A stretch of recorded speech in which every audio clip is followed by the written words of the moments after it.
Asal-usul nama Blora. Menurut cerita rakyat, Blora berasal dari kata belor yang berarti lumpur, kemudian berkembang menjadi beloran yang akhirnya sampai sekarang lebih dikenal dengan nama Blora. Secara etimologi, Blora berasal dari kata wailorah, wai berarti air, dan lorah berarti jurang atau tanah rendah. Dalam bahasa Jawa, sering terjadi pergantian atau pertukaran huruf W dengan huruf B, tanpa menyebabkan perubahan arti kata, sehingga seiring dengan perkembangan zaman kata wailorah menjadi bailorah, dari bailorah menjadi balora dan kata balora akhirnya menjadi Blora. Jadi nama Blora berarti tanah rendah berair, ini dekat sekali dengan pengertian tanah berlumpur. Blora di bawah pemerintahan Kadipaten Jipang pada abad 16, yang pada saat itu masih di bawah pemerintahan Demak. Adipati Jipang pada saat itu bernama Aryo Penangsang, yang lebih dikenal dengan nama Arya Jipang.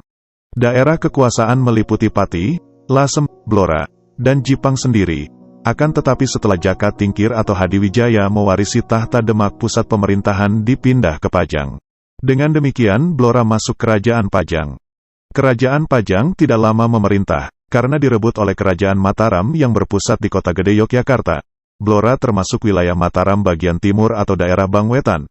Pada masa pemerintahan Pakubuwana tahun 1704 sampai 1719, daerah Blora diberikan kepada putranya yang bernama Pangeran Blitar dan diberi gelar Adipati. Luas Blora pada saat itu 3.000 karya. Satu karya sama dengan hektar. Pada tahun 1719 sampai tahun 1727, Kerajaan Mataram dipimpin oleh Amangkurat keempat, sehingga sejak saat itu Blora berada di bawah pemerintahan Amangkurat keempat. Blora di zaman Perang Mangkubumi, tahun 1727 sampai tahun 1755. Pada saat Mataram di bawah Pakubuwana II, tahun 1727 sampai tahun 1749, terjadi pemberontakan yang dipimpin oleh Mangkubumi dan Mas Sahid. Mangkubumi berhasil menguasai Sukawati, Grobogan, Demak, Blora, dan Yogyakarta. Akhirnya Mangkubumi diangkat oleh rakyatnya menjadi raja di Yogyakarta. Berita dari Babat Giyanti dan Serat Kuntaratama menyatakan bahwa Mangkubumi menjadi raja pada tanggal 1 Surat tahun Alif 1675, atau tanggal 11 Desember tahun 1749. Bersamaan dengan diangkatnya Mangkubumi menjadi raja, maka diangkat pula para pejabat yang lain, diantaranya adalah pemimpin prajurit Mangkubumen, Wilatikta, menjadi Bupati Blora. Blora di bawah Kesultanan. Perang Mangkubumi diakhiri dengan Perjanjian Giyanti, tahun 1755, yang terkenal dengan nama Palihan Negari, karena dengan perjanjian tersebut Mataram terbagi menjadi dua kerajaan, yaitu Kerajaan Surakarta di bawah Pakubuwana III, sedangkan Yogyakarta di bawah Sultan Hamengkubuwana I. Di dalam Palihan Negari itu, Blora menjadi wilayah Kasunanan sebagai bagian dari daerah Mancanegara Timur, Kasunanan Surakarta. Akan tetapi Bupati Wilatikta tidak setuju masuk menjadi daerah Kasunanan, sehingga beliau pilih mundur dari jabatannya. Blora sebagai kabupaten. Sejak zaman Pajang sampai dengan zaman Mataram, Kabupaten Blora merupakan daerah penting bagi pemerintahan pusat kerajaan. Hal ini disebabkan karena Blora terkenal dengan hutan jatinya.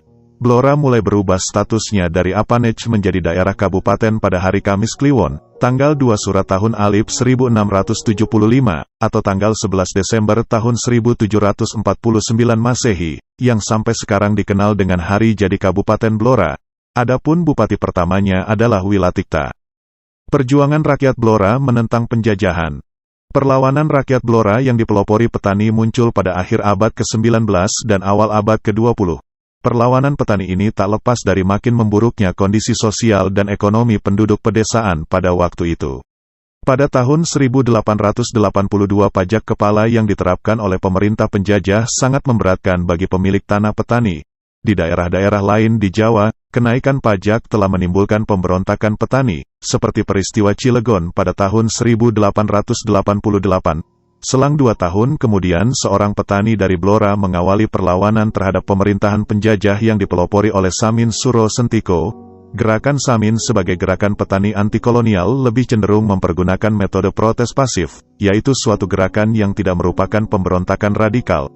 Beberapa indikator penyebab adanya pemberontakan untuk menentang kolonial penjajah antara lain, Berbagai macam pajak diimplementasikan di daerah Blora. Perubahan pola pemakaian tanah komunal, pembatasan dan pengawasan oleh Belanda mengenai penggunaan hasil hutan oleh penduduk. Indikator-indikator ini mempunyai hubungan langsung dengan gerakan protes petani di daerah Blora.